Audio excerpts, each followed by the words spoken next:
Alrighty, welcome to the second set of the day, a Category C matchup between ECQ and versus Estamos GG, although they're not GG just yet, and they certainly weren't last time in Virgo Cup, that's for sure.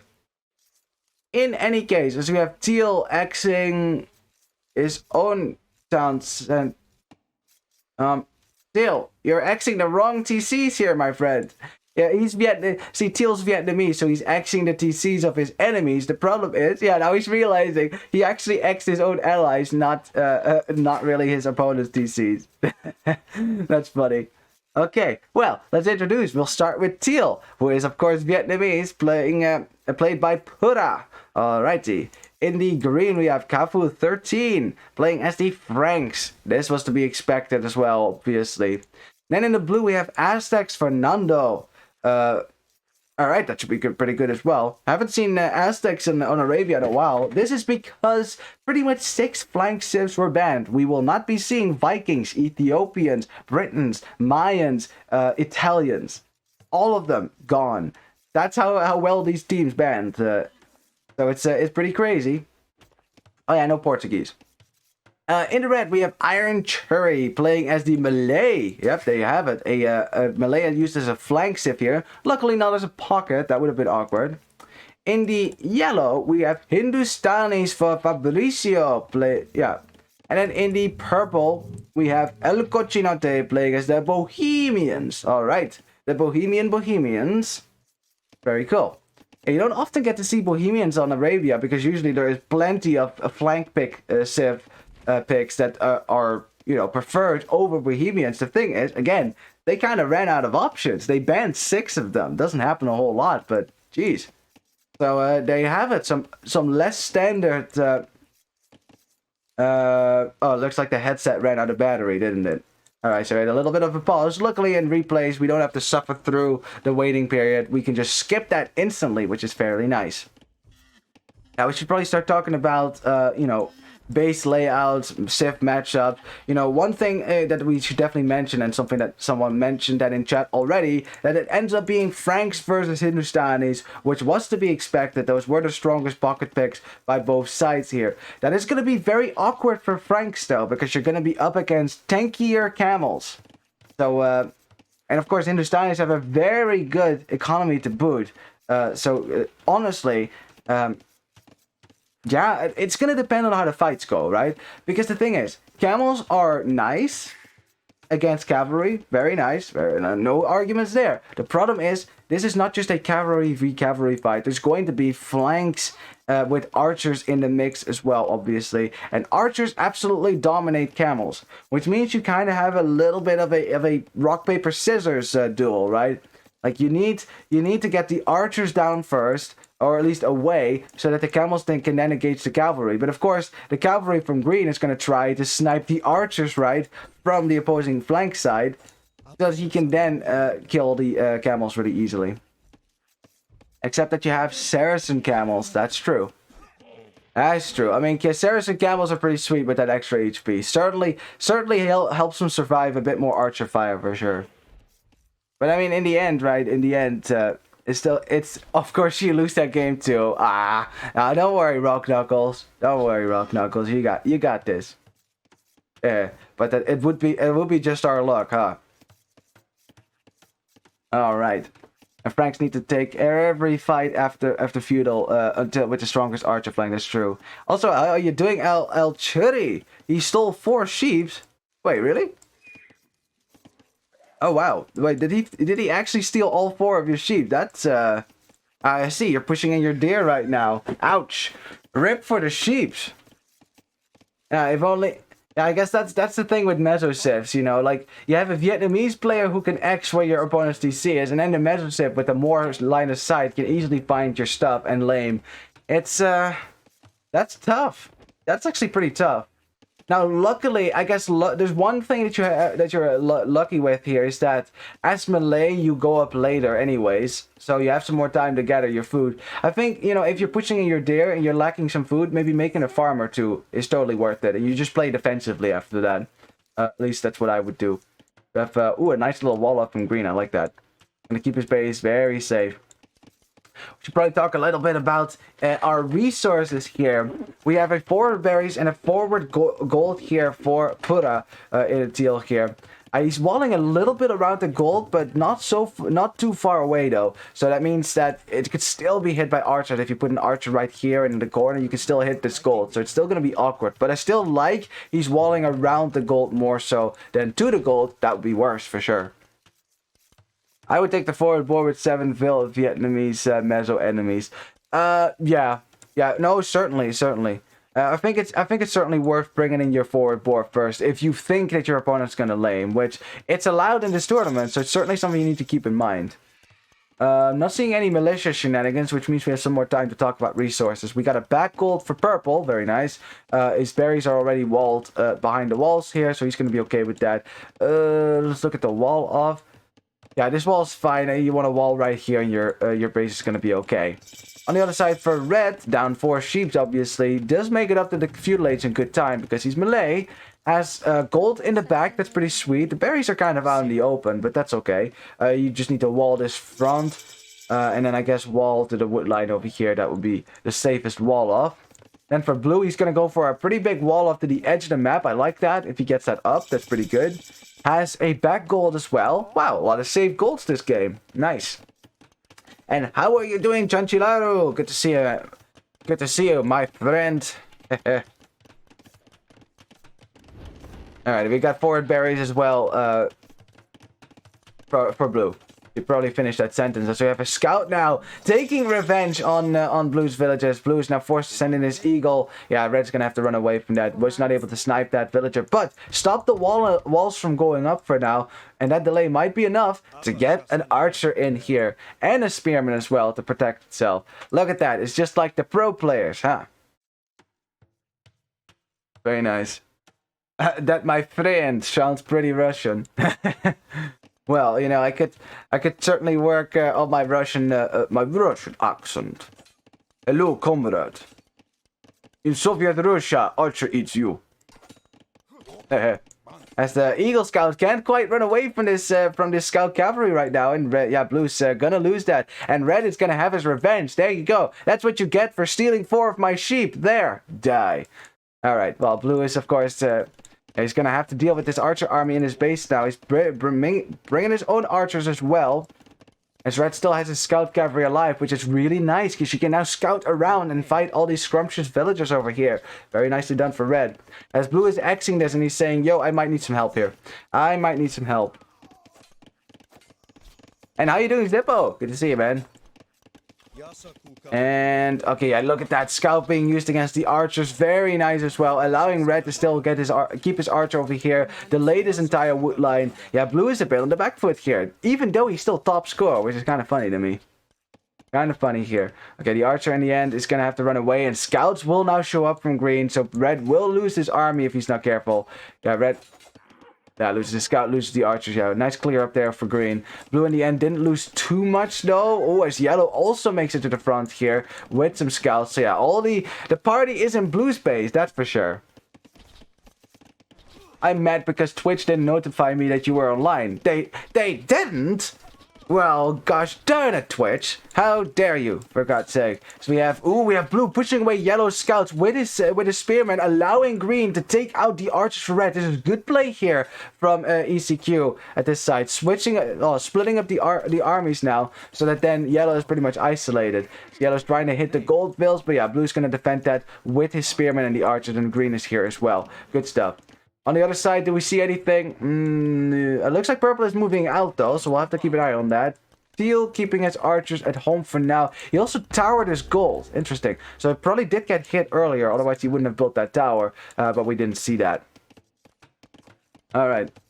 I come in the next game, huh? Ooh, is that so? Is that so? Well, you know, we've been looking forward to that, obviously. How did you know I would be casting this? I wonder why. Oh yeah, by the way, I did make a schedule command, you guys. So if you want to know what's coming up next, you will be able to see. And yeah, we have green chasing the scouts for yellow right now, as yellow's just gonna have to back up. Green made more scouts than yellow for so far. Of course, Frank scouts are gonna be stronger than yellow scouts for now. Where's the schedule? Well, I would suggest, Rock Knuckles, that you spell that right out in A. That will probably work a bit better. A schedule. There you have it. It's a pretty full schedule. It looks very full, but it's just because the names are very long today. Alright, we got Yellow joining up with Red right now. They want to work together. In the meantime, we have Teal hitting the wood line for Purple. And Purple is going to have to pull back his villagers. He's also going to go for a tower right now. Because Purple's archers are all the way out in the field. He can't defend himself right now. And Teal's saying, yo. The funny. I'm such a funny caster, Rock Knuckles, you know. Very fun. As a tower, ooh, goes up, but one villager does go down. Another villager quite weak. If Teal had seen that, he could have sniped that as well. Yeah, Teal getting some value in as well with his archer attack. Very nicely done. As Yellow actually opening the gate right now, allowing Red to get in with his archers. Yeah, keeping one scout in there. Oh, very nicely done over here on this side. Good stuff. Yeah, Red nicely put in. Yellow keeps the gate open, so they can always get out. And you wonder who was stupid enough to open this freaking gate. Was it a villager? Was it an archer? Well, I guess we'll never know. As Blue is now forced to drop a tower on its gold here. That will go up though. But in the meantime, Blue's archer army has been completely destroyed. Very awkward. Very awkward indeed. That's a lot of archers in your base. Yeah, the tower luckily did go up, so at least Blue can keep himself safe. I would suggest maybe walling to your gold a little bit, so that tower actually covers your wood line in the back, if Red ever decides to go that way. On the other side, though, we got Green and Teal trying to break in over here. We had a gate attempt, at least, from Purple. That did not go up, as Purple does manage to snipe most of Teal's archers here, if not all. There you go. And so Green and Teal will have to back up. Very nice. In the meantime, we have Green trying to break into Yellow's base, but Yellow is wise to that. He's gonna wall behind. That's not gonna happen. Green still in Blue's base, and Blue is forced into skirmishers right now. You hate to see it, man. You hate to see it. As Zipper says, Fabricio is a cheater. He's a cheater? How come? I mean, I know you're joking, but still. As the villager goes down, nicely picked off by Red here. Yeah, it's Blue. Yeah, and I like that he walled his TC. Yeah, that will keep him safe a little bit. But of course, that last house was not that. Yeah, well, it didn't have that much HP. So Red thought, you know what? I'll just destroy that. That's a bit of wood for me. That's nice. And Blue, he's gonna go to stone because he does want to get another town center up at some point here. We have some scouts here doing nothing from Green. He spotted them. He's got 7 scouts, 9 scouts on the field right now. He could still work with. Purple, though, trying to get some revenge in on Teal, trying to break into his walls, but Teal's going to house wall behind that. And Purple isn't sniping the Ville, so those house walls will go up. Stone gate now from Purple. Interesting. Stone gate. Well, I mean, you might as well, right? You already used your stone on a tower.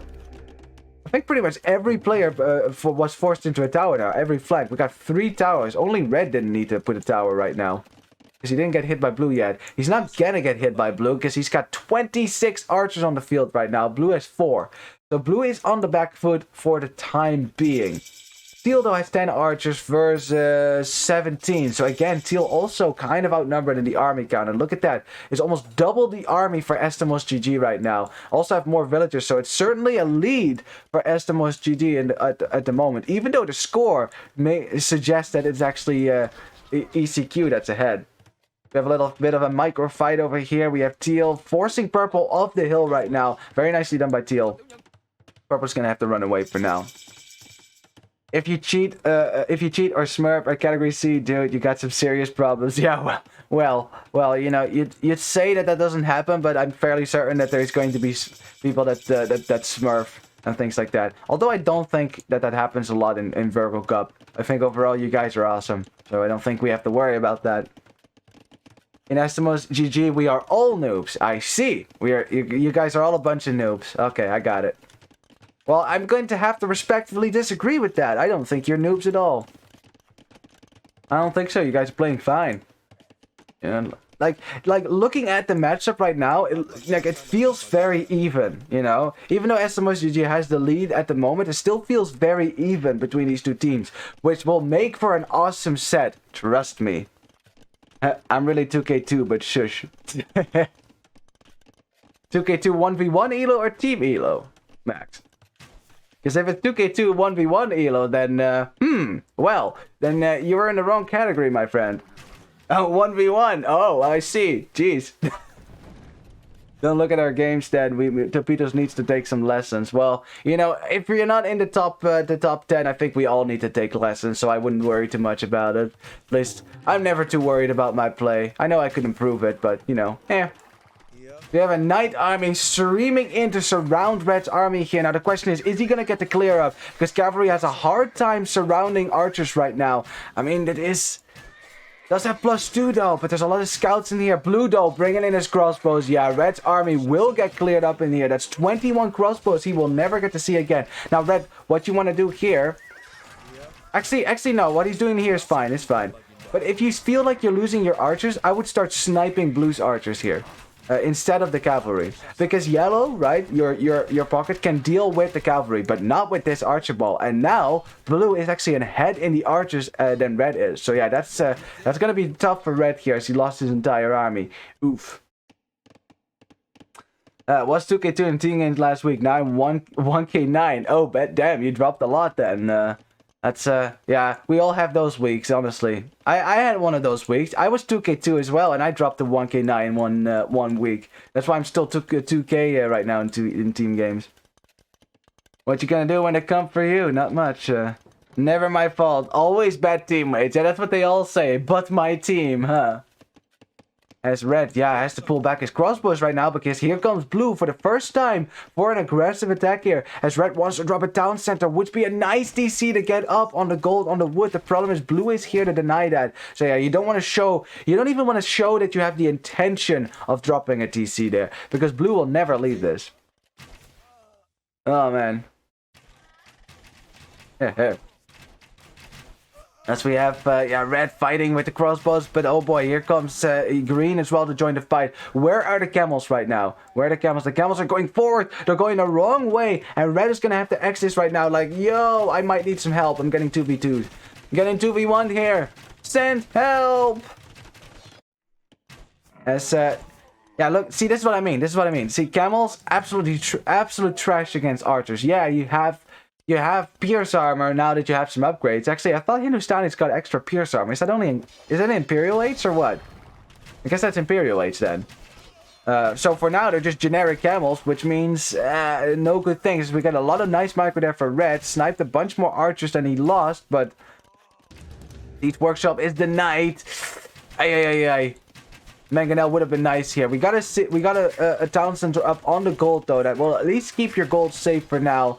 As green and blue are just besieging red for now. We got another attempt here for purple and teal to clear it. For purple and yellow to clear this up. Yellow coming in from behind though, killing the knights. Very nicely done. Teal now forced to join this fight as green is pushed away from teal, allowing red to come in here and maybe get some snipes in on teal. As green directs his knights immediately to the crossbows because he knows if he can kill the crossbows, then teal can stay around and kill the camels. Very nicely done. Hindustani's got all the upgrades in Imperial, but no Pierce bonus from the Sith. Really? Indians had that Pierce bonus, if I remember that correctly, right? As we have green breaking through, killing most of the crossbows from red as well. And now he can raid the wood line. Oh boy, and these are fully upgraded knights. Pretty much. I mean, they lack the second attack upgrade, but that doesn't really matter here. Knights will be able to wreck a lot here. That's not looking good. Red is certainly on the back foot now. Doesn't have much of an army anymore. And here comes blue again, and there's a hole in the wood line. Oh no, the crossbows can just walk in. Ballistics also in for blue, so you can't even run away with your vills anymore. Red also has ballistics, but just not enough crossbows to deal with this many crossbows from blue. Hey. It's gonna come down to yellow and purple here. They were able to clear up a lot of army from green. Of course, green is just gonna make more knights. And here's teal. It's so difficult to get a clear up with camels, though. It's so difficult to get a clear up. They have very low base attack, and then also they die really quickly to archers. It's crazy. As this was a decent fight for red. Decent fight for red. This micro is pretty good still. Both players do have ballistics, by the way. So you have blue losing some crossbows to the town center fire. Very nice. In the end, it's still 25 versus 12 crossbows. As Thumb Rain comes in for red right now, so its rate of fire is going to go up significantly. And you see still more bodies for blue. So, again, this fight has been pretty good for blue. We have teal and green trying to break into purple's base. Ah, that's not something they can use. As yellow's trying to break into teal's base at the same time, actually makes it in as well. The house wall did not come up in time. And this is the moment to strike. Yellow is going to run right in, but purple is going to have to save himself as well. His archer army is here fighting the knights. These are +2 Frankish knights. Very difficult to fight indeed. What damage though can yellow do on this side? As... Wait, did teal actually manage to get a house wall up here? Jeez, teal. That's pretty impressive, actually. As the town bell is rung. Ay, ay, ay. See, this is why you don't want to ring the town bell. Because that town center is idle now as well. I mean, now it needs to be idle, I guess. So, I guess prove me wrong. But still, camels are running all around teal's economy right now. They need to do a lot of damage here if they want to get this back up. Because teal is on the way to imp. As is blue. Wow, both flanks for ECQ on the way to imp here. As the camels are... killing some villagers but fighting under a town center, not something you want to do with camels. There's a lot of camels have gone down. And is this worth it? Was this worth it? I don't think it was. That was a lot of camels lost for not too much gain. And this is the downside of camels. They kill cavalry, but they absolutely suck as a raiding unit. They really do. Red, in the meantime, still holding on over here against blue. Gets a nice shot in. Blue dodging that in the last second. Oof. They need to change their unit to camel raiders. Yeah, pretty much. That'd be ironic. Because they're really bad at it. We have teal finding a hole in purple's base once again. But purple has an army to deal with that. So it's going to be okay. I think for now, teal and blue will probably keep their armies back for a second. Yeah, see? They're keeping their armies back because they know they're going to be up to imp in a sec here. Something that both red and purple will not be able to do.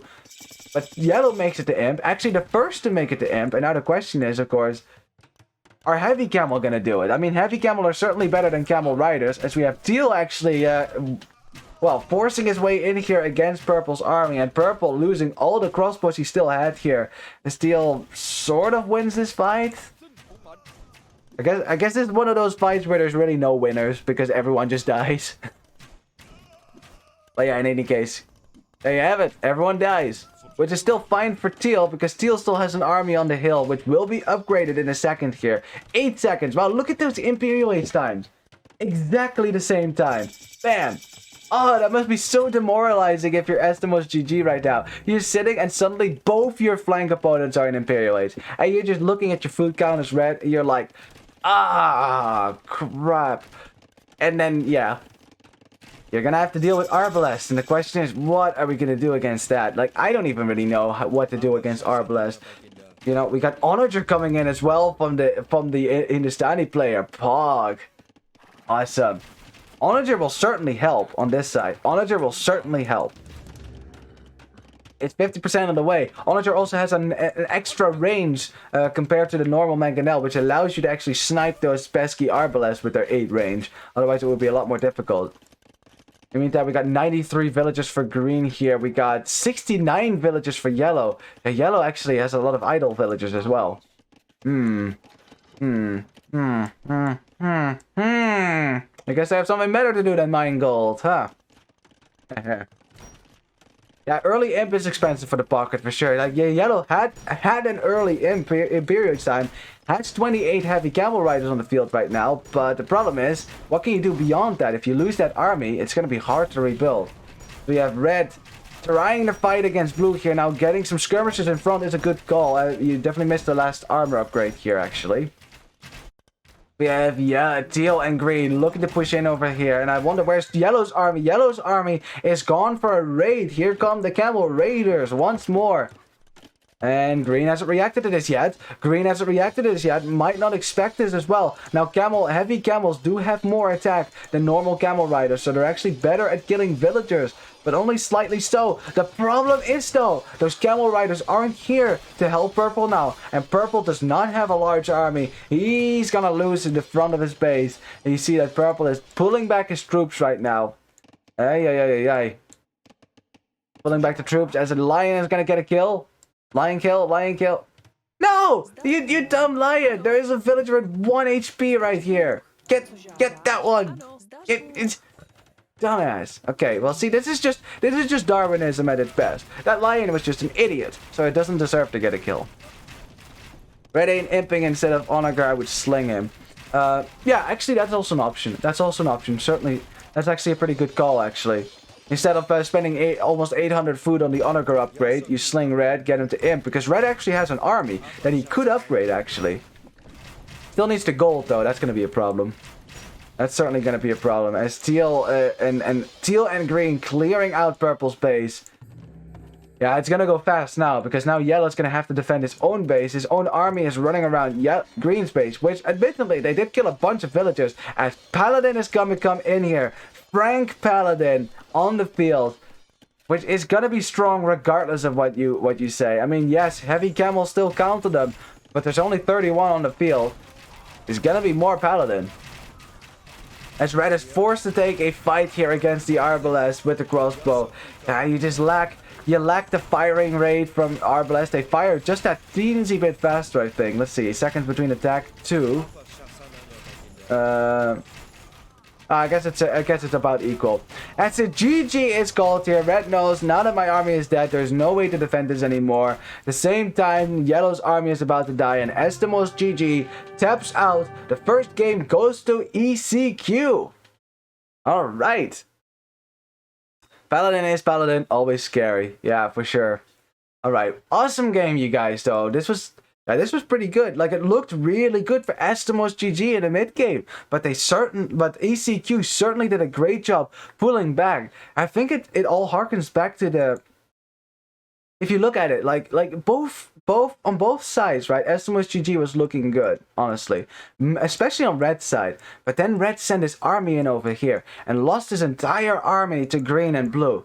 And blue then had an army, came right back with green and started hitting red real hard. And I think that was a turning point in this game. You know, when red started falling behind his opponent. You know, and then yellow and purple weren't able to do significant damage to teal. Instead, I think green and teal were able to do significant damage to purple here. All comes back to the fact that he didn't wall his backside, huh? Yeah, got a wall to the edge of the map. That would certainly help. Trust me.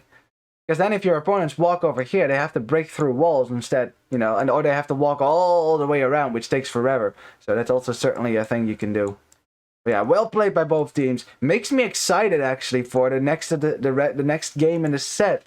Because, you know, I'm shooting for a 3-game set here. You know, these two teams are so closely matched here. I would be surprised if we didn't get 3 games, honestly. All right, yeah, let's see right there. See that? Red had a giant army, and he lost all of that in blue's base right there. And suddenly you see that ECQ is starting to get a higher army count here, and also Imperial Age army, which is certainly better. Yeah. So we have, looking at the economy, very even across the board here, but just that little bit more economy for teal and blue, allowing them to get to Imperial Age faster. See, at the food economy especially, look at the difference. A lot more food, which means that they made more farms, which allowed them to get the better Imperial Age time, which is certainly helping here. Always wall those little choke points. Maybe not in Dark Age, but eventually. Yes, exactly. Like, even if I'm not going to wall everything in Dark Age, which is not always something you always want to do, I certainly do want to wall as much as I can later on, especially those little choke points. It's such little effort, you know, comparatively, than the effort you'd have to do to protect yourself when you're being surrounded. Yeah, it's always worth it. And thank you for the follow there, Tino. Welcome to the Horde.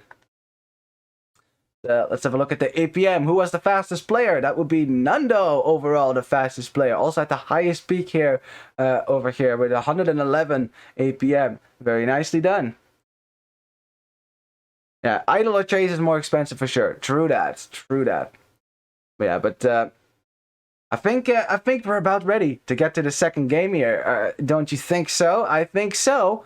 Let's see. Let me update the scoreboard here. It's 1-0 for now. We will go to the home map for Estamos GG, which will be, if I remember that correctly, that will be Glacier. At least I think so.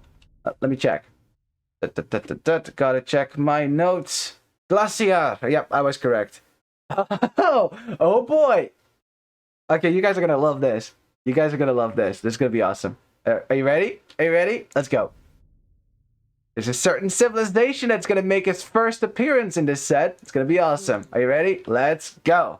Alrighty, welcome to the second game. The second game is set between Estamos GG and ECQ. We have gone to the home map for Estamos GG as they're hoping to tie up the set and maybe even go for a reverse sweep. Anything is still possible. So let's introduce them first since it's their home map.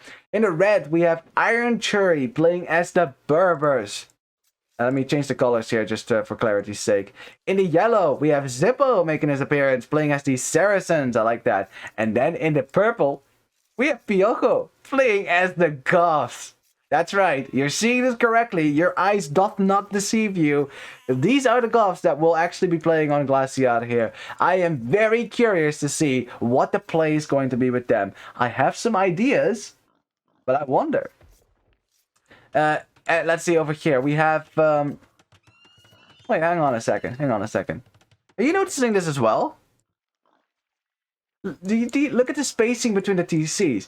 When you guys pulled up this map, did you have the size on normal or large? Because this looks like a large map. Look, there's like enough space for another TC here. So Glacier, right? In the last Virgo Cup was an 8-player map. I mean, right? So 4v4. There's enough space for a 4th TC here and here. I think that when they queued up this game, it actually is they actually put it on an 8-player size instead of 6-player. That would be my guess because there's a lot of space here.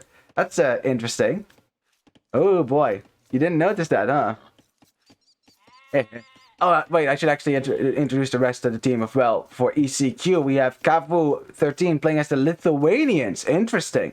In the green, we have Japanese Fernando. And then in the blue, we have Pura playing as the Magyar. Wow, all these matchups are really interesting. There's only one civilization, I would say, that's really good on water, which is Saracens. For the rest, not so much, really. I mean, Japanese are alright. They have faster fishing ships, which is nice, I guess, but it doesn't really give you a real water bonus. This is, This is interesting. Yeah, Saracens is the best water ship for sure. Which is, of course, what Estamos GG wanted. But ECQ, they banned 3 of the best water ships. No Vikings, no Italians, and no Portuguese. They were all banned, right? Which is civilizations you would certainly go for as we... Why are all these birds flying in a line? Why are they all flying in a line? What is this? This is weird. They're also stopping in the middle right here. What? What are you guys doing? Okay, now they're starting to split up a little bit. You guys are freaking me out. Come on, split up. Damn it. Freaking birds, man. That's hilarious. I mean, Berbers have faster moving ships, that's true. Although I don't think that the Berber player is going to go very actively on water because, of course, he's the flank. Which you should probably talk about as well. We should probably talk about this matchup.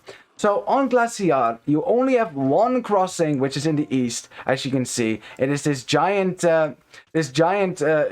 glacier, you know, the titular glacier that is melting into an icy river filled with fish. Lots of fish in here. You definitely want to fight over this. Although I wouldn't say it's like you win water, you win the game. It's not like that, but it certainly helps you win the game.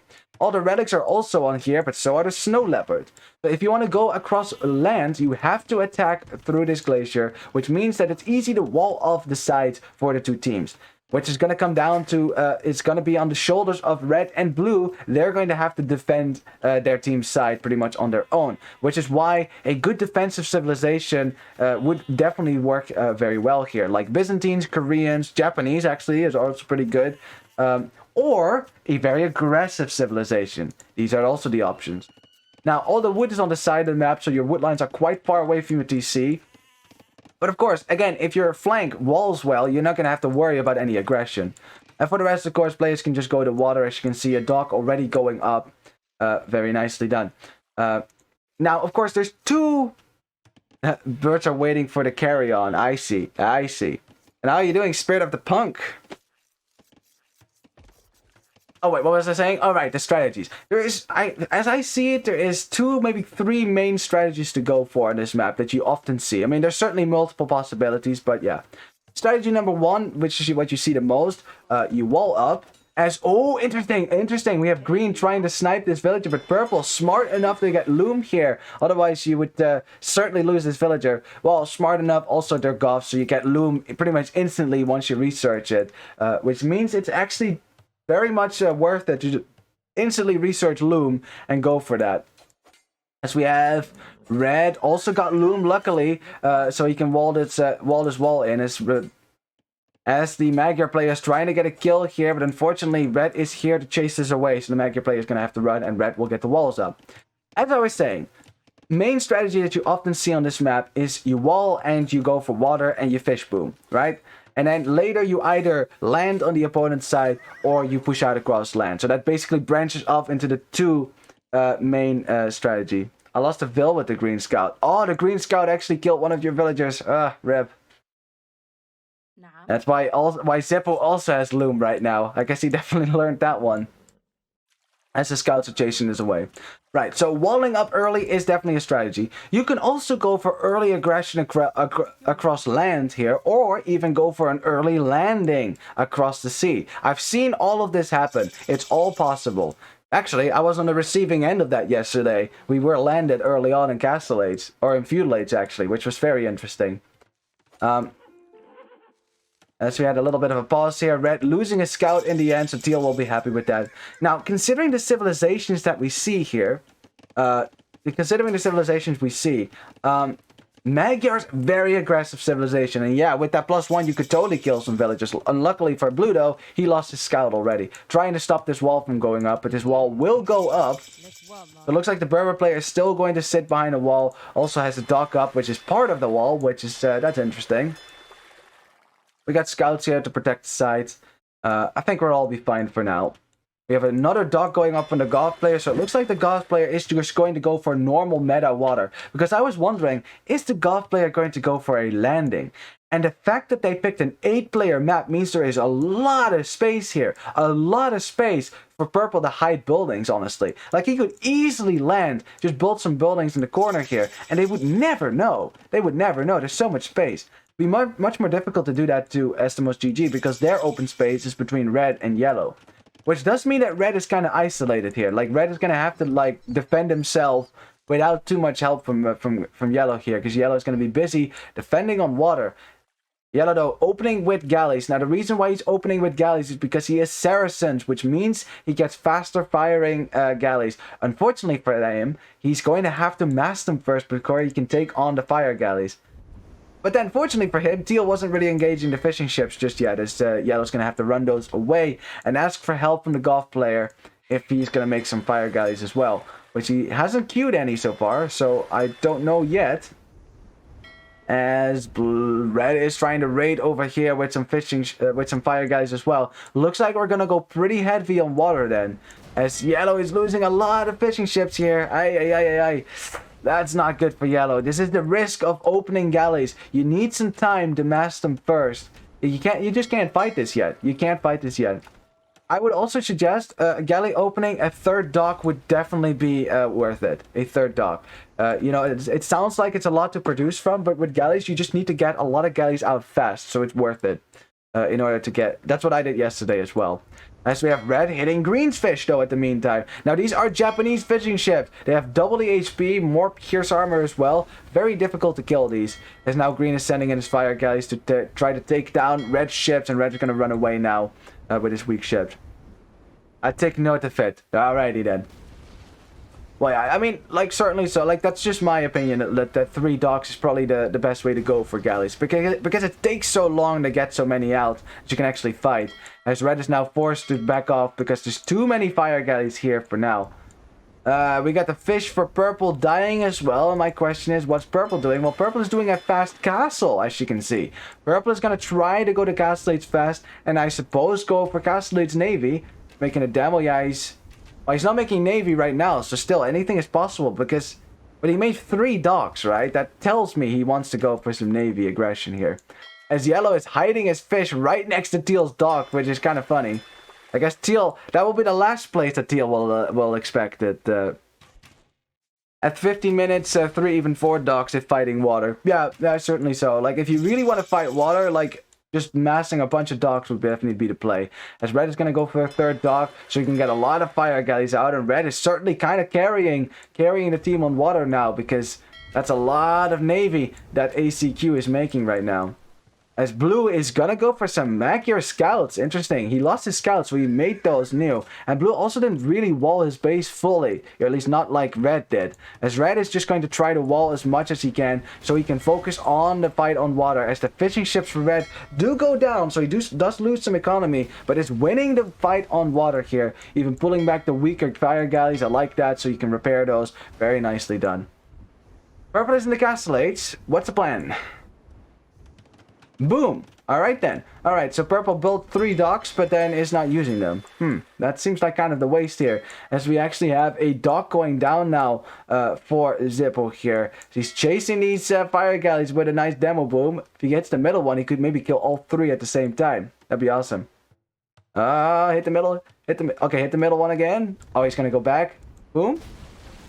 Alrighty then. No boom. Well, red is going to do the work, though. He's like, I'll pick up the slack here, yellow. Bam! All the fire galleys go down. And yeah, red is keeping it competitive on water right now. Now we just need to get some more galleys out for yellow, and then we have a more even fight. As green and teal, obviously, still having a lot of their fishing ships alive, are going to have faster castle times now than red and yellow, as you can see. Especially red is kind of behind in that. Doesn't have any fishing ships, and also only 1 farm. So he's actually going to buy his way up, I see. Yeah, there you have it. The market going up, he's going to buy his way up as much as he can. Alright, well, what's the plan going forward? I mean, for purple, it will be a boom. Purple is just dropping TCs left and right. He's just going to try to get as many villagers out as he can. And I guess go for that goth late game. At least that's the plan. But will he get there? That's the question. If ECQ can control water. As red, again, sending in the fire galleys. You can't quite run away from these because they are Berber fire galleys. That means they move just a teensy bit faster. See? Just a teensy bit faster. But it will be Castle Age Navy in a sec. And red, of course, won't have Castle Age Navy. So it's, oof. Red needs to put 2 vills on stone and Stonewall. I think that's certainly worth it considering that the blue player is trying to break through here. Okay, house wall does go up. Phew. That was close. Yeah, maybe Stonewall behind these houses is certainly worth it. If you actually plan on staying with water and continuing with that, would definitely be worth it. As we have a scout here, actually, from teal. Could actually always still snipe a villager. Very nice to have that. Update on the docks for purple. They are burning. Alrighty then. Okay, now we're getting some more galleys out for yellow. He's also up to the castle age, so at least he will be able to get some war galleys out. That's a lot of navy still, though, from ECQ. Now again, winning water isn't winning the game here. It's not the same, right? So, like, yeah, you get fish, you probably get faster imperial times, but it's not the same as winning the game. But I certainly think it's worth fighting over. It's not something you can just give up, which is why red is committing to water as he is. Look at that. Oh man, imagine the demo ship booms as green is just completely outmatched right now with the fire galleys. All his fire galleys going down, and now it's just going to be galleys for him. It's still gonna have the micro there. War galley now in for green, but that doesn't mean they're any better against these fire galleys. They still do a lot of damage here, but fire ship are gonna make the difference here. Fire ship wrecks everything right now. So yeah, red is gonna have to deal with that, and red losing most of his navy, or is going to lose most of his navy here at the very least. We have yellow, though, taking out the fish for green. Something green wasn't paying attention to. Still isn't paying attention to. Very nicely done, actually. Yeah, you definitely want to do that with these war guys. Just go through the fish, kill those first, and then run away from teal. Because, you know, they can chase you, but if you kill the fish, then at least they're not ahead in economy. And this might be really important, this might be really important that yellow kills these fishing ships. Because green is very focused on winning water. But if you lose your fish, you're still gonna, you know, you're still not gonna get ahead in the meantime. So I like this a lot. Very nicely done, raid. Uh-oh. Red, please tell me he noticed this. Okay, red noticed it. Thank God. Thank God. Because that's a hole. Okay, now put a wall like a stone wall even. Very nice. Don't mess around with palisade walls anymore. Just stone wall it. There you go. Phew. That would have been really close. As yeah, we got oh, we missed some demo booms, didn't we? Hang on. Wait, did we miss? Where's the demo ship? There were some demo ships here earlier. Oh, I guess they weren't here. Never mind. Never mind. I guess they were used earlier then. Yellow just gonna run away. Oh, the demo ships are right there. Never mind. Okay. Are we gonna see the demo ships now? Demo booms on the fire galleys. Oh, he's hiding them. See, you can't see them. You can't see them. Then you pull back. Let Teal get in close. And... oh! Great demo ships there. Very nicely done. That's half of Teal's army sinking to the bottom of the sea here. Certainly helping to keep Yellow alive here. Very nicely done. Especially since Red is no longer on water right now. Red busy going up to the gas station. He's also switching to land aggression right now. As you can see, skill botting armor coming in. So yeah, Yellow's going to have to save himself all by himself for now. But luckily, Saracens have a very good chance winning water here because they have faster firing galleys. Certainly stronger than the galleys from the Japanese player, which are just generic. Yeah, a big bada boom. A big bada boom. Don't worry about me, I'm already dead. Well, not quite yet, not quite yet. Still making galleys. Yeah, I think a 4th dock would be appropriate now, just because you're behind on water as well. And it's 2v1, which certainly doesn't help here. Yeah, as also, I like that Green is taking out the docks, by the way, just to destroy the production capacity here for Yellow. Very nicely done. Scout's still chipping away at the walls, but they're not going to break through anytime soon, at least. We have a knight somewhere. Oh, there's the knights. There's the knights. Yeah, Red can make some military now to deal with that. As Yellow is still microing back, trying to snipe as many ships as he can. But yeah, it's still, what is it? The 26 versus 9 ships. It's very difficult to win that. Very difficult to win that. One thing to keep in mind though, we have Purple still booming away. It's 86 villagers for him right now. Way more villagers than anyone else on the map. So it's certainly not something you can underestimate. A Goth player in the late Imperial Age is very dangerous. And think about the civilization that we have opposed them. 2 cavalry ships which are going to struggle with Goths. Japanese though are pretty good against Goths. So let's keep fingers crossed for that. Tick. Bomb is calm at the moment. Preparing for the Imperial jump. Jumping to interspace. So yeah, actually he just clicked up as well. There you go. Boom. But yeah, it looks like water will be lost in the end for Estamos GG here. Yeah, as Yellow's navy goes down, you see the horse color upgrade come in, which means that Yellow is going to expand with farms, which means that the water is lost for now. I like how how Estamos GG has been building houses here. Like, it gives you a lot of vision. Look at this. You can see most of the coastline. I think Town Watch is appropriate here as well, so you get more vision, as you can see for Purple. So you can see anytime they try to land, you will be able to see that, which is certainly something to keep in mind, because that might be something that ECQ will be thinking about. Now, one thing about ECQ though is that with all their aggression, they aren't really booming as much as as the knights actually got in. Oh, that's not good. That's not good. Camels chasing the entire knight army over here. We got some knights raiding the farms on this side. Ouch. It was a pleasure. Bye, sea. Yeah. Oh man, life's a beach, huh? We have some knights just running in, trying to find some damage, but I like that Red is at least chasing this. You might take some of these camels and just send them back to also chase this army. Yeah, not too much that Blue's going to be able to do with this. Red walling this up already, so yeah, Blue's knights, though getting in, won't be able to do that much damage. Not with camels chasing them. That's what Berbers are pretty good at after all. As Red... probably very happy that he stonewalled the side, honestly, because if it had just been a dock, that would have been a hole by now. A hole you cannot plug. As a villager almost dies, building a very, very dangerous house. This is not good real estate. Look at this. This is a house with a very nice view of the icy river. The murder rate is, you know, fairly high. It's, you know, there's also some enemy galleons that are constantly firing at your house. But I mean, it's some action, right? Like, some stuff happening, going on. As a hole has been made, so no more safe walls for ECQ, for Estamos GG, I mean.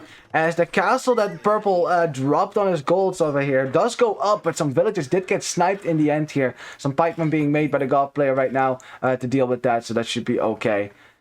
We're still alive. We're still alive. Estamos GG actually with the top score right now, despite ECQ controlling water over here. It's like Rosario, Argentina. Well, I mean, I can't speak for that, obviously. Yeah, of course, now this is the thing.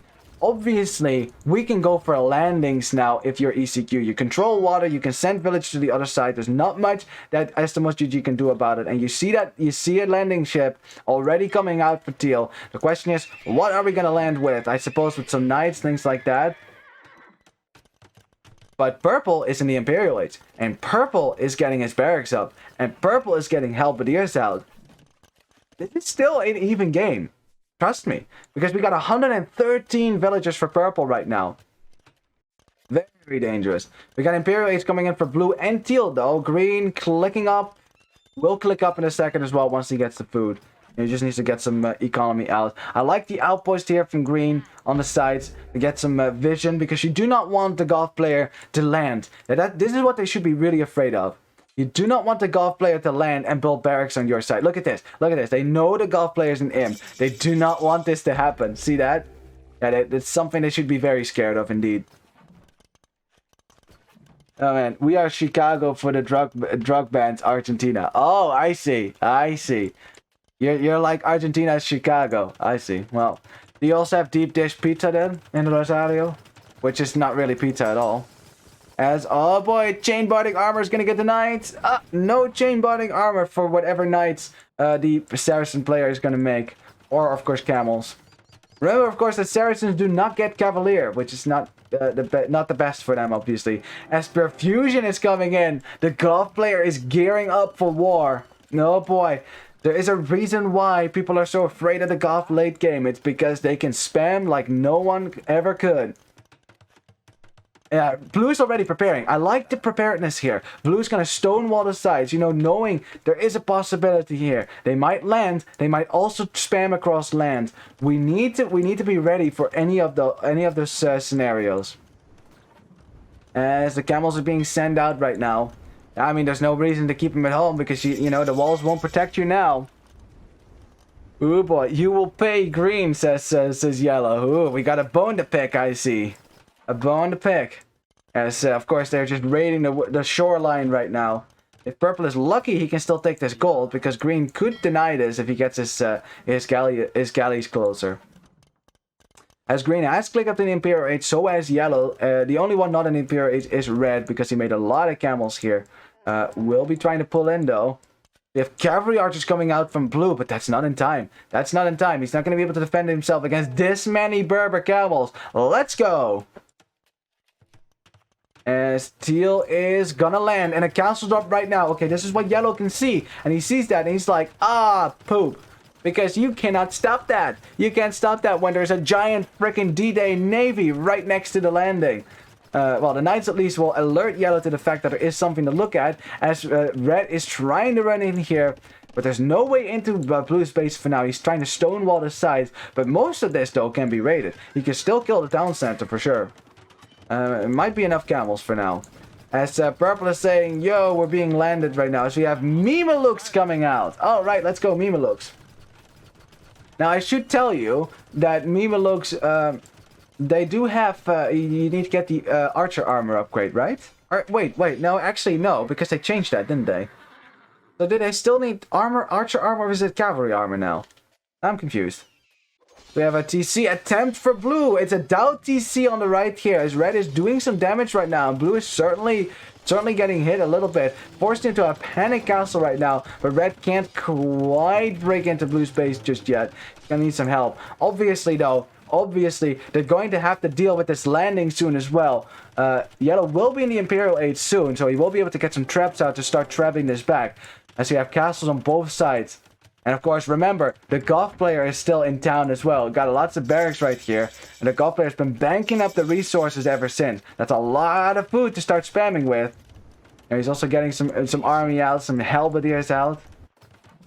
And remember also, look how much pop green has on water right now. That's 60 pop that he can't really use in the defense right now. That's something to keep in mind as well. If you go for water, you know, certainly you need to remember that a lot of your pop is going to be on water. You won't be able to use it on land. And, ooh, Mr. Luke Sky. How's my future co-caster doing? You googled it, and Mamluks need cavalry upgrades right now. I see. Well, there you have it. That's weird though. They only have one. They only have one. Okay, now they have two. Okay, yeah. See, chain barding is in, so they have 2 + 2. There you go. Yeah, you're right.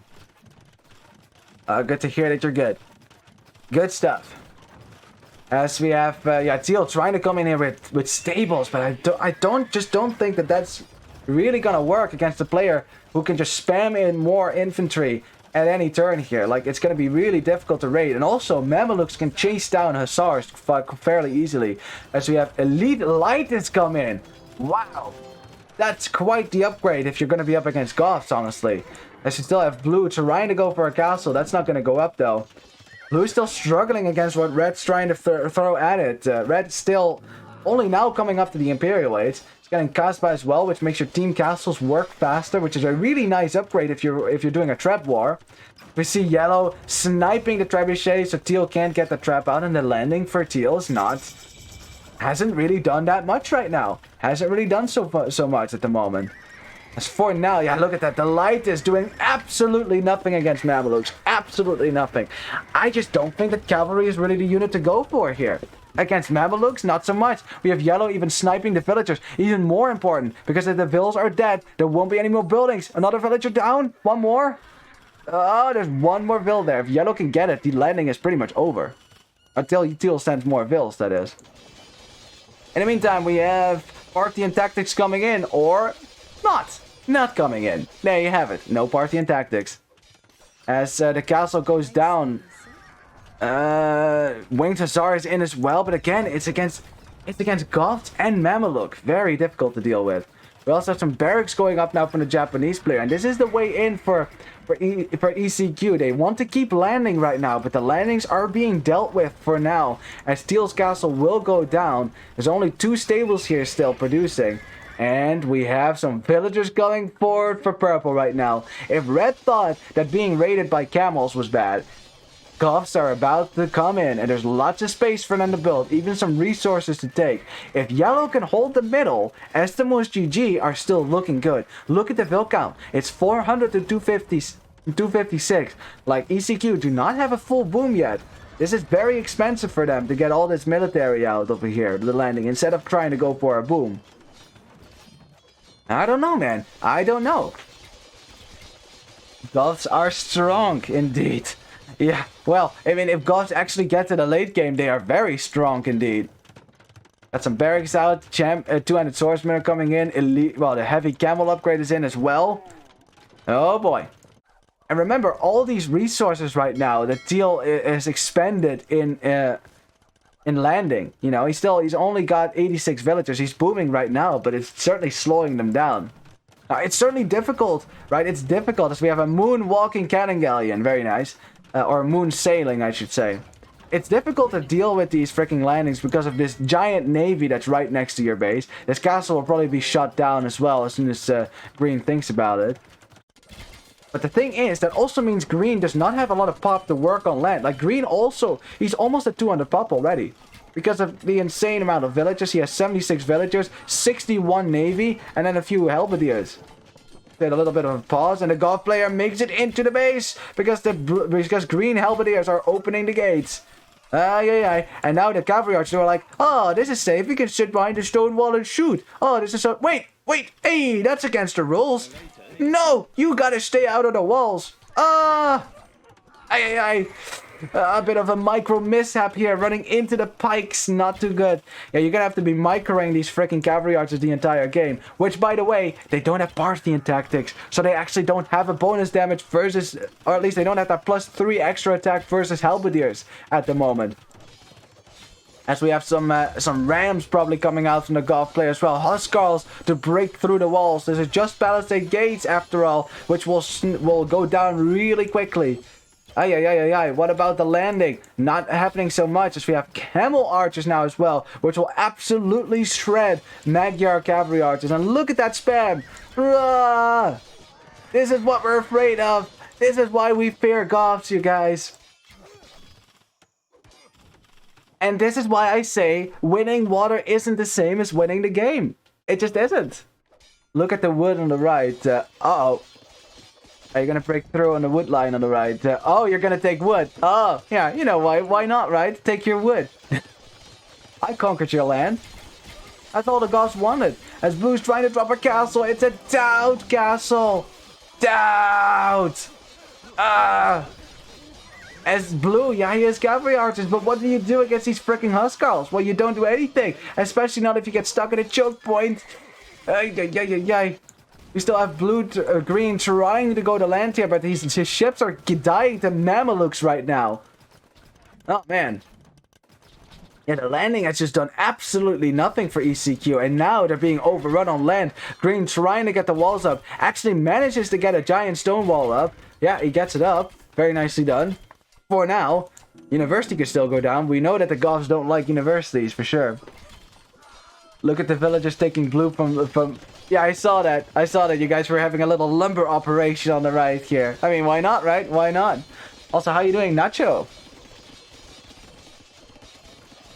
We have,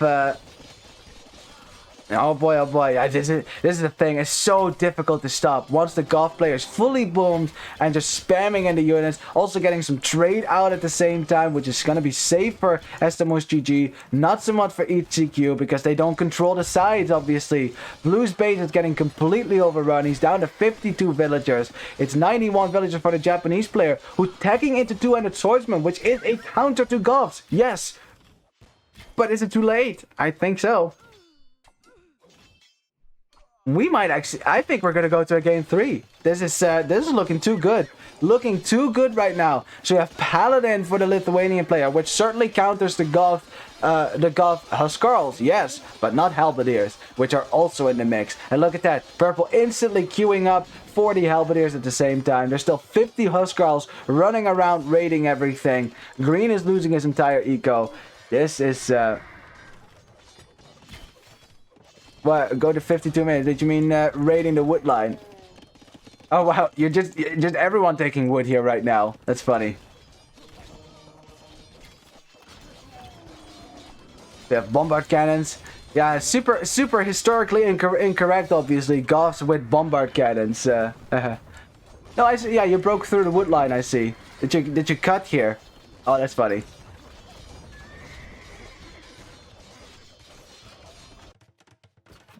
As Mamelukes are still defending the shoreline. That's ironic. That's ironic in the end that the Saracen player gets his revenge by killing the navy with Mamelukes. It's funny. Ville's overchop. Oh, I see. It's an overchop. Ouch. Painful for Blue. Yeah, no, this little hole right here. I wonder how many villagers you actually killed. Let's see. Well, they only got 3 kills then, but still. Yeah, we're kind of looking at this, but it's just, what do you do against this at this point? You do not have trade. You're working with Paladin and cavalry archers against these freaking Halberdiers. And Steel, oh, runs right through the Halberdiers. Yeah, that's a lot of Paladins that could die here. Oh no, Teal. I know Paladins are awesome. I know you have some relics. I mean, in the end, it could have been worse here. With the cavalry archers there to support, we're certainly better. But still, that's not a trade. That's not a trade you can make right now at Steel. Because you don't have any gold income beyond what you can mine. And I think they're about out of gold here. I'm not seeing a whole lot of gold on the map anymore. I'm also not seeing a whole lot of trade for them. Hey, he's got 3 trade cards working right now. They're trading with this market right here. Which is a market that is under siege. As Estamos GG are pushing further and further into ECQ's base. Cavalry archers, of course, will be hopelessly countered by these camel archers. The paladins will be killed by the halberdiers, which is a cost-effective fight for the Goth player. Yes, there's some two-handed swordsmen in there, which will certainly shred those, those halberdiers, and maybe even the Huskarls, but there's not enough of them. There's some Berber Hussars in as well, yeah. There's no attempt anymore at landing, as ECQ is leveraging their entire economy to try to hold the front, but you're working with half the eco, which most of it is idle. And yeah, the GG is called. We will go to a game 3 here, as Estamos GG takes the win on their home map. G to the G. Very nicely done, you guys. Very nicely done. We have ourselves a series. And of course, the winning move was chopping wood on the right side, and of course, blue over chopping his own wood line. That certainly didn't help him. But yeah, wow, good stuff. Good stuff. I think what was critical here is that Estamos GG held on to water long enough, right? Long enough to kill most of the fishing ships for green. Remember when yellow went in and sniped all green's fish? That certainly helped them a lot because green's Imperial Age time was significantly slower as a result of that. And of course the fact that the golf player just got a full boom going. And yeah, it's really difficult to stop. It's so hard to stop. And then once you get this, yeah. You're not going to be happy about that. I mean, blue even stonewalled. He didn't stonewall the middle, though. And as you can see, the middle evaporated almost as the golf player ran in. So what can you do against that when you're ECQ? Now, for one, you did notice that blue kind of did a little bit of an attack on his own, trying to harass red as much as possible. It didn't do too much though, right? So maybe instead of doing that, maybe blue could go for a boom, right? If red's not going to attack you over land, blue booms, get those cavalry archers out faster, or knights. That might help here as well. As for the landing, in the end, that landing that they had, perhaps what would have been better, right? Keep your navy on the shorelines. Just make sure they can't get back to water. Add fish, right? Fishing, and at that point I would go for fish traps because it takes too long to fish that far, and just boom a little bit on land, and then try to hold on the attack on land. That might have worked a bit better because now ECQ invested a whole lot of resources into a landing that in the end didn't really do a lot of damage, and it allowed the golf player to send his stuff forward, and bam, then you get this. Just things to think about for sure, just to try to analyze this game. For the rest though, yeah, I mean, it's not like ECQ played bad. They played really good. They did win water after all. Certainly did. But yeah, the freaking golf player, the freaking golf boom at the end. It's hard to counter on a map like this because the golf player is nicely tucked away in a corner. You know, honestly, you almost have to go for like a feudal age / castle age rush to just on land here to try to kill the golf player as fast as possible. Almost. But yeah. That's difficult to do as well. Very risky. Let's have a look at them statistics, shall we? Let's have a look at the statistics. Who had the most military? No surprises there. That's the golf player. And did they have a pretty KD? Hell no. But that's what the golfs do. You spam, you spam, you spam. You lose a lot of military, but you get the gains. That's what it's all about. Good KD there for red with his camel archers for sure. Looking at the economy, yeah, look at the golf economy, bam, closely followed by yellow and then red. And look at the economies of ECQ. They spend a lot of resources winning water, then going for a landing. They didn't have the rest to really continue a late Imperial Age slogfest. It was a risk they took, it didn't pay off. You know, that's the thing with those high risk, high reward kind of situations, huh? Another 62 villager max there, almost an overboom. Well, he did of course delete some vills at the end, so very nice. Who was the fastest player? Ready? It was yellow. 58 APM overall on average. Very nicely done. And I guess the golf player who was just happily booming away had the lowest APM to this game. But honestly, just in just in his defense, if your golf actually requires very little micro in the end, because just think about it. All you have to do, you just take your barracks, you set your gathering point forward, and you spam, and that's kind of it. There you have it. That's your APM. So you can pretty much chill and look at your units run across your opponent's base. You don't really have to micro them a whole lot, which is kind of the fun of it. So yeah, GG's. It is 1-1. Ooh boy. I expected nothing less from these two awesome teams. This means, though, that we will go to the third and final game. As Zeppo says, I was playing Sims. Well, yeah, playing Sims is fun, too. Obviously, there's a time and place for that. I don't think playing Sims in a tournament is usually that helpful. Oh, great idea for a tournament. Sim City tournament. Who makes the best, the prettiest town while you're also under attack from other people?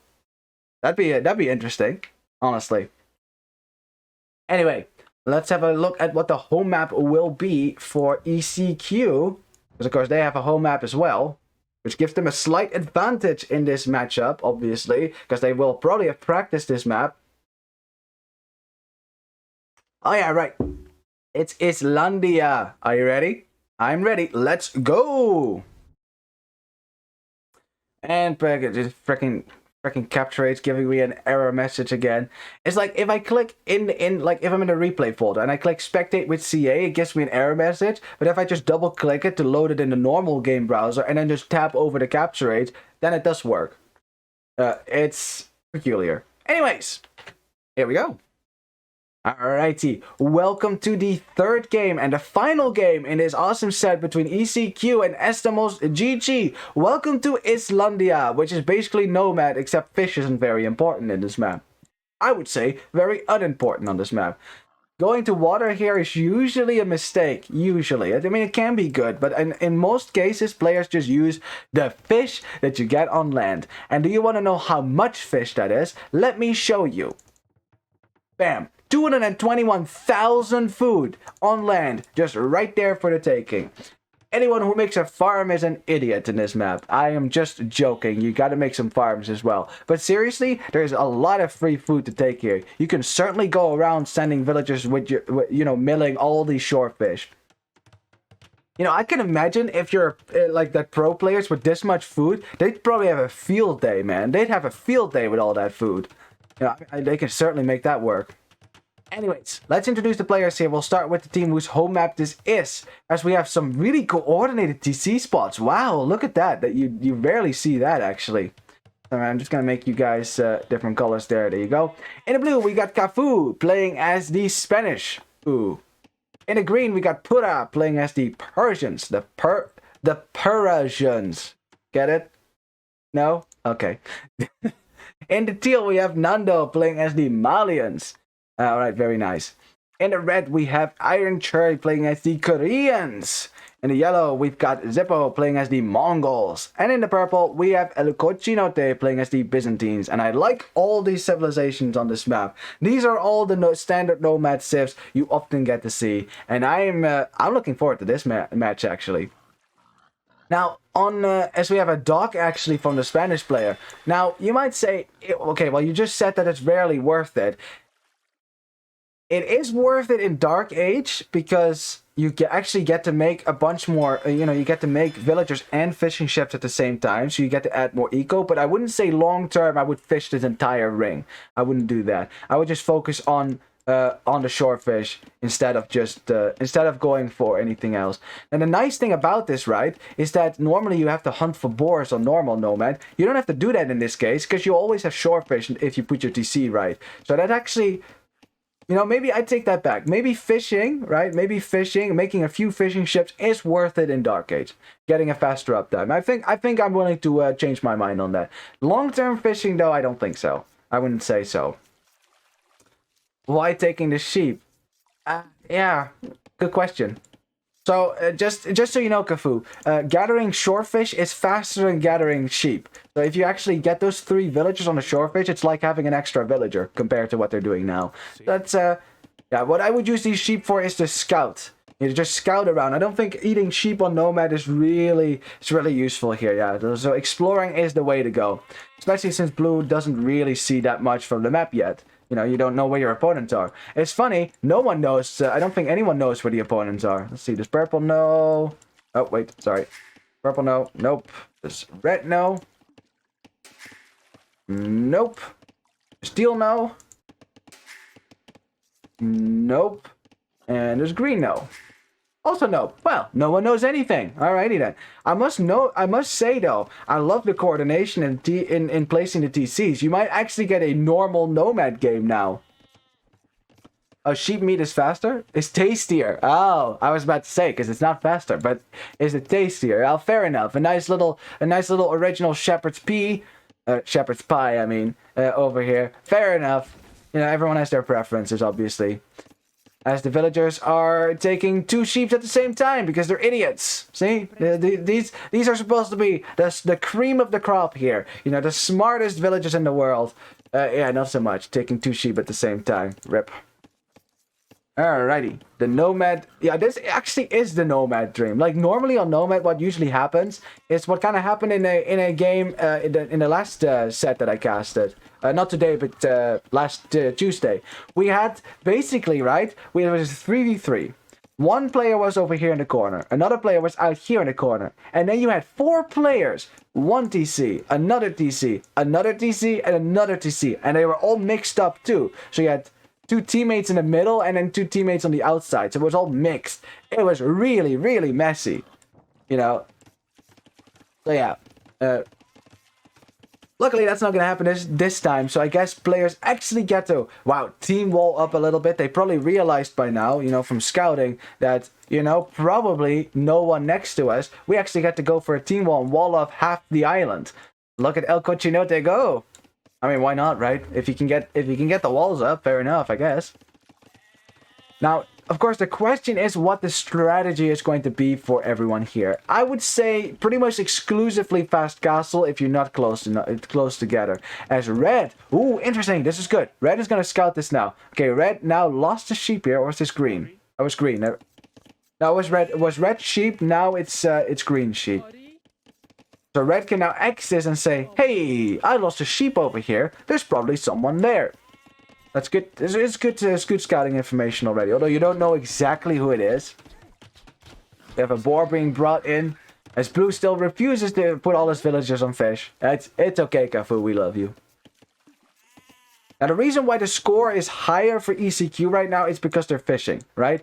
So if you look at the eco difference, like those few fishing ships are definitely helping them a little bit. Although, yeah, you did have some TC idle time, I think, for Teal. We can check that.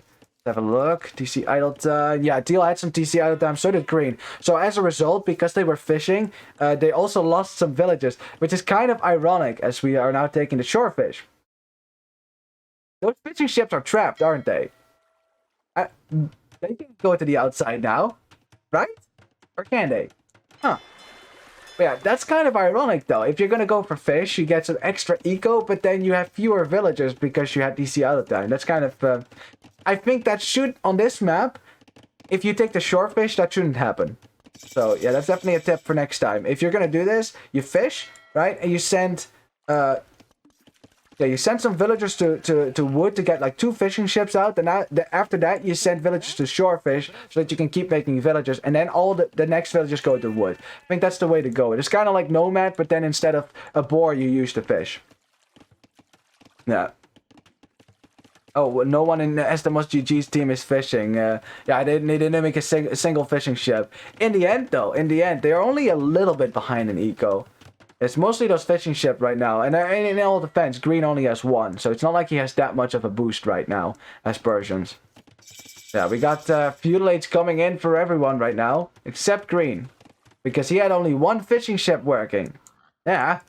You gotta eat your fish. Green now going out to the shore fish, so he's going to be a bit delayed here. I guess a bit of a later fast castle attempt from him. As Purple is saying, yo, there's a hole here, we should probably wall that. Idle TC and Nomad isn't normal, you have to be really unlucky and have issues. Yeah, I mean, you gotta time it really well, right? Like, you need a boar or something food-wise to keep your TC going. Otherwise, because these early 2 fishing ships aren't working fast enough to keep your TC running. You need at least like 4 fishing ships to do that. So there is a moment, like this awkward transition when you run out of your starting food. And you need to have enough food to try to keep producing. So that's kind of the transition for sure. Yeah, Zeppo had almost no TC idle time. Very nice. Very nice. And that's why I think using the fish here is so effective. You know, because you have all that food. You should not have any TC idle time on this map. On Nomad, I understand if that happens. It sometimes happens. You know, sometimes you get unlucky. You get stuck next to someone and they take your boars. And then what do? Not much, right? But in this map, because there's so much food, that shouldn't happen. Yeah, the 2 minutes TC idle time is quite a lot. So that's certainly something we can look back on if that's going to impact the game here. Which, delayed feudal time for Green, as we see red and yellow and blue already up to the castle age. Especially blue got there pretty quickly, actually.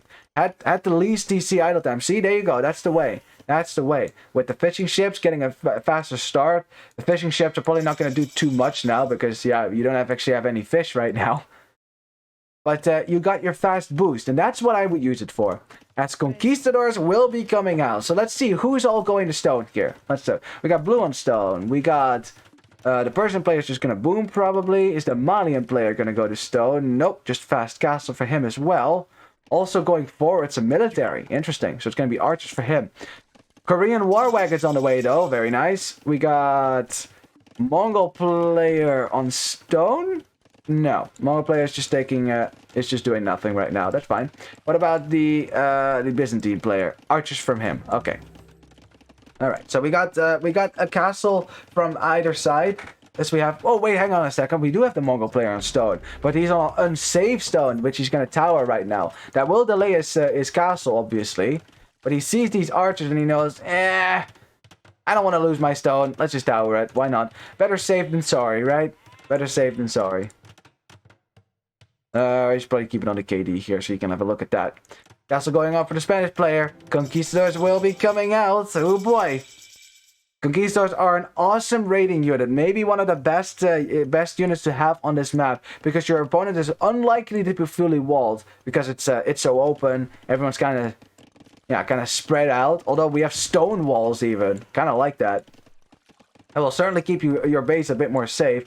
Although, honestly, Purple, edge of the map, man. Edge of the map. I know you can't see the edge of the map. Or actually, you can. See that? Right there. You can see the edge of the map. But yeah, that would be a better wall. For sure.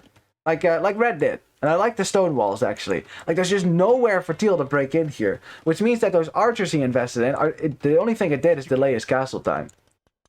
As Teal now sees... let's see what Teal can see. I wasn't able to check that in time.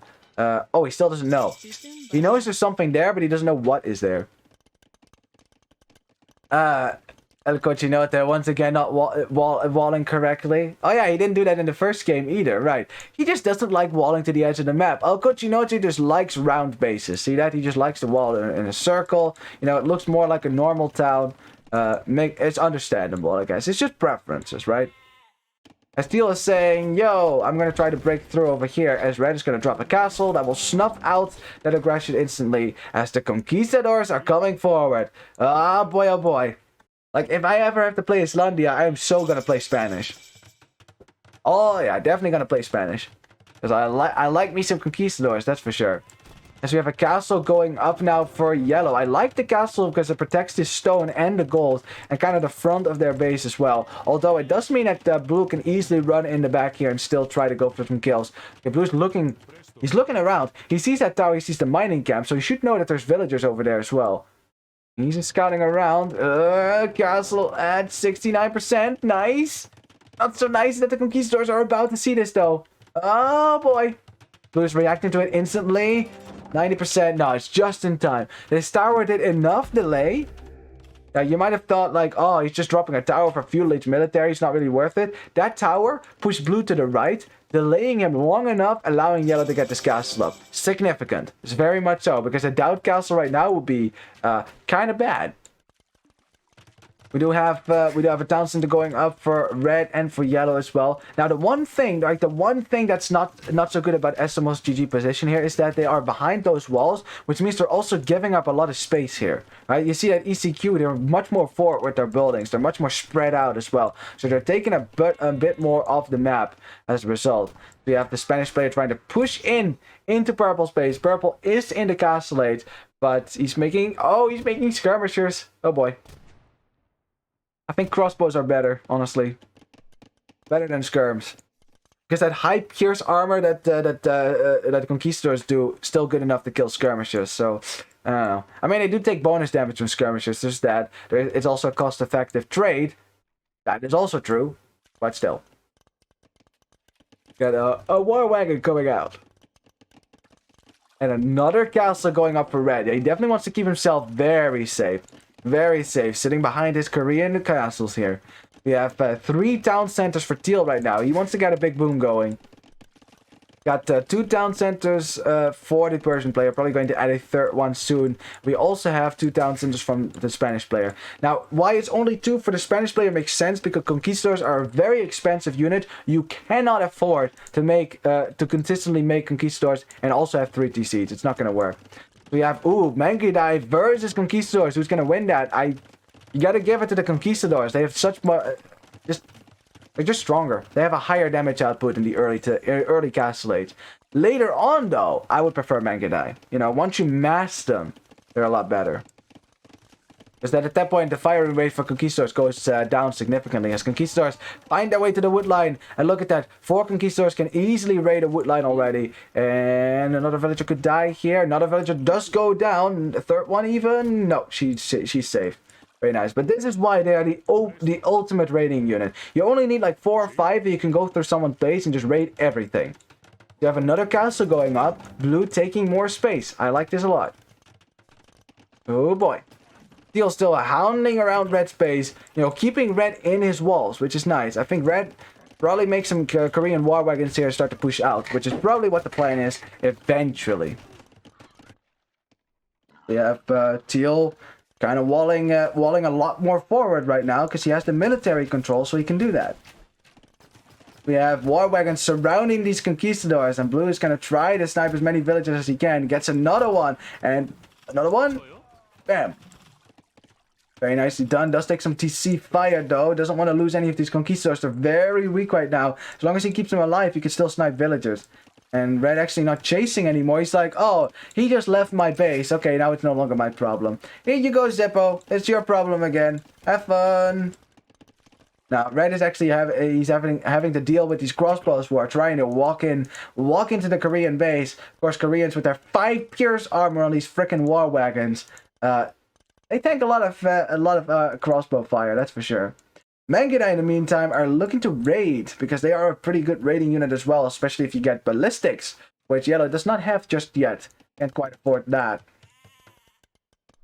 For now, Purple is still alright. He's on 2 TCs, and the question is, what is Purple going to do? As Green is on the way to Imp. Alrighty then. Fast Imp for the Persian player. Didn't really boom. He's on 42 villagers. That's not a whole lot of eco that he has, actually. The question is, of course, what's the plan after we go to Imp? A 4th town center now going up. Very nice. We have Mangudai. Oh no, the Mangudai! Oh, so many of them died. Oh, they all died. Oh god. Ay, ay, ay, ay, ay. Ah, oh boy, no. Oh boy. Rip to the Mangudai. Don't cry for me. Well, I kinda have to. All the Mangudai. Hey. Yeah, you gotta have numbers, obviously. Conquistadors are not a unit you can underestimate, obviously. Especially in those early fights. They're so difficult to kill. But we have the combined force of Estamos GG gathering in the middle here. As we have Imperial Age coming in from the Spanish player as well. Who has 69 villagers right now. Nice. Very nice. I like that. That's a good vill count. Oh boy. No Imperial Age yet from any of the team members on Estamos GG side. They're expanding with castles right now. They're like, yes, let's take some more space. We're going to take all the space in the world. They're not going to be happy once Imperial Age comes in. Because once that comes in, that means that these castles are suddenly under threat of trebuchets. Oh boy. Castle going up again for Blue, taking some more space, keeping himself safe. Purple dropping a 3rd town center, quite far forward here. It's a good Imperial Age time. 30 minutes is a very solid imp time, for sure. The only thing is, though they have a nice vill count right there, the vill count for ECQ is quite low. It's starting to fall behind Estamos GG, who are booming a bit more. I mean, Teal and Green can boom now, although Green doesn't quite have the food for it, actually. Alright, now they see Imp from their opponents, which means they need to do damage right now. Korean war wagons can deal with these crossbows, no problem, while the Mangudai go around to try to raid. Yellow does not have ballistics yet. Definitely an upgrade I would recommend if you're gonna raid. As, no, don't fight the crossbows! Their crossbows getting a nice few hits in on the Mangudai here. You definitely want to use the war wagons as a conversion attempt is made. Does not come in though. No religion for them. And there you go. War wagons are awesome like that. You can just run right through your opponent's economy. You don't have to care about these freaking town centers. Who cares, right? Who cares? You can tank all that fire. As even Purple is sending in the troops. Let's go! Lacking the final, or at least the 2nd attack, armor upgrade on the skirmishers though. And this deal is kind of being overrun. And this is the danger of war wagons. This is what they can do. This is how people use them nowadays. You just sit right under someone's town center. Idle their entire economy as the town bell was rung. Don't ring the town bell now. We have a trebuchet out from Blue. Trebuchet's kind of far away from the castle though. And look at that, the Mangudai player sending his Mangudai around, forcing Blue to get his conquistadors in. Blue? killed a Mangudai. We actually had a conversion on a Mangudai. Wow, that's funny. Alright, let's see. We got... Now these have 2 armor upgrades as well, something that the Mangudai player does not have yet. The Conquistadors still in a favored position here. In the meantime, though, the War Wagons running through ECQ's economy and idling a whole lot of it as well. Like, this is really the damage that War Wagons do. Like, you sit in your town center and you lose so much working time. Look at the working efficiency, the worker efficiency here. Just compare it from 2 sides. Estamos GG, just normal working. ECQ, it's like half their economy isn't really working right now. The trebuchet does go down, allowing this Korean castle to stay up for now. Red's also going to repair that as well. It's still a competitive game. It's still a competitive game. We have Imperial Age for every player on ECQ's side. But more economy for Estamos GG, and they're also doing a lot of eco damage right now. We have War Wagons versus the Conquistadors. Who's going to win that? I mean, Conquistadors have more damage output, but War Wagons are tankier, so you'd say War Wagons should win that, right? I guess Blue agrees with that, decides to back up here. As Green somehow got an archer range up right where the Mangudai were. I mean, I don't know how you did that, but alright then. Also, wait, Green, did you just drop an archer range for Persian skirmishers? What is he gonna do? For commander on crossbows? That'd be really funny. Not the unit you want to be making here, by the way. See, that's the thing. Green has 42 villagers, right? He's not making any more at the moment as well. So he doesn't have the economy to afford knights and, say, paladin, which is why fast imp for pockets usually not that effective unless you already have an army. As Green is even fighting with the vills, he doesn't have anything against these freaking war wagons. He's trying to get some skirms out, which lack armor upgrades, by the way, which means that they're not that great against this. And this fast imp didn't do anything for Green. It didn't do anything. Teal, in the meantime, is struggling to carry this castle up. It's a doubt castle. Don't tell me that was a... Did he delete... Please tell me he deleted that. Stone for Teal. Okay, thank God. He did delete that. Because that would be very awkward. Be very awkward. ECQ, they tried to go up to imp. They wanted to go for that kind of stuff, but... It's just not working out for them right now, as we have an entire army going to the left here because they want to hit the Spanish player. And there's a castle that could be denied right here. That castle is going to be denied once Yellow finds it. Yellow, commit. There's only 6 villagers, Spanish villagers though. Let's see, 88%, let's go. 94, 95, it's Spanish villagers though. That one hesitation costing Yellow to deny. Oh, but he could have had it. Oh my God, so close. Oh my God. Yeah, geez, 137 military on the field for Estamos GG. Only 30. It is a smothering amount of military, as most of that 30 military is chasing this army for Red right now, leaving Teal completely unguarded. And now Imperial Age is coming in for the Estamos GG team as well. I just don't understand what the strategy was for ECQ here. Like, everyone going up the fast imp. Like, that the Spanish player goes up the imp, that makes sense. That makes sense. He doesn't need a lot of eco. He can just go for Conquistadors. But why did Teal and Green go fast imp? It didn't do anything for them. Like, nothing. I think what they wanted, they just want to get some traps out and start trapping back some castles. But as a result, they didn't invest in a whole lot of military. And now they're being overrun on land. And that's a lot of war wagons. I've been on the receiving end of this many times this week. This is just what you gotta do as Koreans. You just get your war wagons out, start spamming them, and it's almost impossible to kill them when there's this many of them. You kind of need a lot of camels and a lot of skirmishers to kill this at this point. Monkeys don't need a lot of upgrades too, so you can go full imp without eco. Exactly. Yeah, that's what I agree with. I agree. So the only one we should have gone full imp here was Blue. That makes sense. But Green and Teal, that was a mistake. Huge mistake. Just look at that. What's Green making right now? He's making skirmishers that lack some armor upgrades as well. They don't have bracer, which means that they can't pierce the extra pierce armor that Red will have once he clicks up the imp. And of course, we have Yellow and Purple in the Imperial Age already. Almost. 8 seconds away for Yellow. So we have Conquistadors now fighting against the War Wagons. Are doing pretty well against those War Wagons though. They're doing pretty well. The problem is that army is all the way over here now. It's not raiding and it's not defending.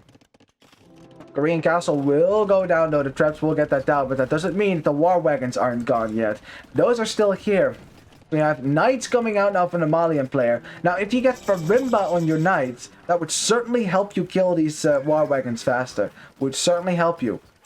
Problem is, don't think you can afford that upgrade quite yet. Nor the Cavalier upgrade, for that matter. Hasn't clicked that one either. And that all comes back to going up the Imp with so little economy. You just can't afford anything. Like, going up the Imp with, as an Arbalest player is doable because you actually can usually afford your upgrades, right? After you go to Imp. As a Cavalry player, it's a lot more difficult. Yeah.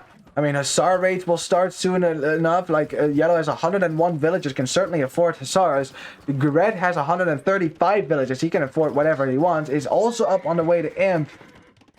And yeah, what do you do? What do you do? There's so much army on the field for ECQ. It's not even doing anything right now. Okay, Blue is gathering his forces. They want to make a push through the middle then, I guess. If or at least hit Red, maybe. If they can kill this giant army of Korean War Wagons, maybe they have a shot. But that's still it. As you see, Conquistador starting to struggle against Mangudai once the upgrades come in. Once Ballistics come in, they can actually dodge. Something that Conquistadors can't do. Skirmishers, Teal coming in from the other side. We're going to make a push for it. They have to kill all these War Wagons, but is it going to be enough? Look how much XP that is. 6,000 HP. You're only working with 1,800 as the Cavalry player. Cavalier with little upgrades in the attack department, as you can see. As yeah, Red losing some War Wagons after all, but in the end, Teal's going to lose his entire army again. We have Conquistador still raiding a little bit on the other side. Yeah, and in the end, Purple did actually wall to the edge of the map, but of course not this palisade wall. So of course, Blue could easily break through if he wanted to. As we have Red running into town. 3 seconds away, and Imperial 8, bam! Final armor upgrade is in. 7 Pierce armor on these right now. Town centers do nothing. Castles do very little. It's 314 villages versus 239. It's 56 army versus 195. It's looking very bad for ECQ right now. I mean, literally, we're just kind of waiting for Purple and for Yellow here to send in their armies. Now the siege is coming out. I see a Bombard Cannon. I see a Trebuchet. These castles will soon die as well. Well, I think probably the Byzantine player should maybe make more Arbalest instead of Skirmishers, especially since Blue is planning on raiding with Cavalry. Oh, here come the Paladins though. Paladin upgrade was in for Blue. He doesn't have the final armor upgrade just yet, but Paladin still is no joke of a unit. And Red, for the first time, has to back up here. Can Blue push this army back? That's the question, as we have some life gap here distracting the Paladins in the meantime. And it's not a lot of Paladins though. There's only 13 left. There's Mangudai behind with full upgrades pretty much. And the Paladin disappear. Yeah, in the end, all the army for Estamos GG is still there. And ECQ just has no power unit on the field right now. It just did nothing. Oh, man. What are you gonna do? What are you gonna do when the ECG comes for you? Well. El Cochinote making cochinadas with skirmishers. I see. I don't know what cochinadas are, though. Oh, man. Yeah, and now everyone is an imp. You got Hussar coming in. You got, for the Mongol player, you got the elite Korean War Wagon upgrade coming in as well. This is, yeah, all that space that ECQ had, it's all lost right now. They're being pushed back hopelessly. Town centers are going down. I am not seeing that military count go up much. You see players start to dip below 100 pop, and once you see that, you know it's starting to be... You're getting close to a GG moment. I just don't think that this is something that they can stop. They just do not have the military count for it. You just don't have the military count to kill the war wagons. The elite Mangudai that are almost coming in as well. We just need the elite upgrade yet. I think Blue was actually raiding around in Yellow's base because Yellow lost some vills, but yeah, in the end, it's not gonna stop them. The only one who's still kind of alive here is Blue, who is still making vills. He's still making Paladin, trying his best. These are not elite Mangudai just yet, so they still could die to this, but still. Wait, why do we have... oh, that's funny. Kind of a glitch there. We have Onager coming in as well. as the Paladins are getting destroyed once more. There's simply not enough of them to hold this front. If there were like 40 Paladin on the field, it would be a different matter altogether. But we got raids everywhere. We got Cavalry Archer from the Persian player. Tell me that was a misclick. No, he's queuing more. He's making Cav Archers. Oh, green. Oh, man. That is not how Persians are played. Why are we making Cavalry? He's making some Camels, but why not go for Paladin yourself? Imagine that. I think double Paladin might have actually done the trick here, because that's certainly strong enough to hold the front. But now, not much of a front yet left to hold, honestly, in all honesty, as you can see. As Hussars are slowly chewing their way through the camels here, and now they will run into green's base, and blue will be hit sooner rather than later as well. That's the kind of snowball we are trying to avoid banning Islandia. Yeah, certainly so. I mean, that's the thing on Islandia. If there's no early aggression and you let your opponents sit behind their walls, at some point a snowball will come crashing down on you. We have war wagons just literally everywhere, and green ringing the town bell. You might be like, hey, you shouldn't ring the town bell. Honestly, we're getting close to the moment where ringing the town bell is probably the most efficient way to save all your villagers. Because look, now they're dying on this side. But yeah, it matters not, as the GG is called. ECQ tapping out on their home map, and Estamos GG completes the reverse sweep with a 1-2, well, reverse slide. GG! Awesome. Wow, yeah, honestly, this was just really well played by both teams, but it comes back to that fast imp attempt here from ECQ. It did absolutely nothing for them. Like, literally, it did nothing. Like, it really, like, what happened? Like, the Spanish player got elite conquistadors. That was nice. He got paladin. That was nice as well. But for green never got above 50 villages, pretty much. Never had the economy. Like, what I expected green to do, I expected him to boom as Persians, right? You have all this fish, just, like, boom, make farms, and then go for paladin. That's what I thought. And then Teal also went at the imp, had some archers, but yeah, archers are not that great against the war wagons. Honestly, what you would like to have is some Farimba camels. That would, or Farimba cavalry at least. That will certainly help you. Like, I think cavalry was kind of the way to go here, so that the Spanish player can stay with conquistadors and snipe any halberdiers that are coming out and things like that. I think that was the play here for ECQ. Yeah, the unique unit strat here from a strategy you often see on Islandia, by the way. It's yeah, it was too strong to counter. Anyways, yeah, well, let's have a look at the statistics real quick here. Because this was a pretty good game as well. And look at the military production. So much higher for Estamos GG. Like, look at it. You can't even see the military for ECQ. It's not even above my text, my chat box. There you have it. It's, yeah, they were just overwhelmed on military. They were in Imperial Age, but with no army to upgrade. So then you're an imp, but if you don't have an army to fight, then you're still going to fall behind. Look at the economy for Estamos GG, also higher. Much better than ECQ overall. Especially Red's economy, man. Jeez. Look at that. Big booms, for sure. And who was the fastest player? That would be, looks like Yellow again, taking the cake with 42 APM. Although, sharing that with Nando. They have the same APM, but Yellow had the higher peak APM. So there you go. That's why he ended up winning that.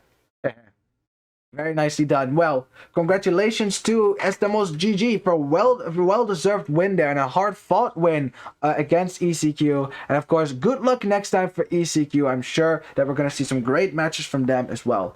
G to the G.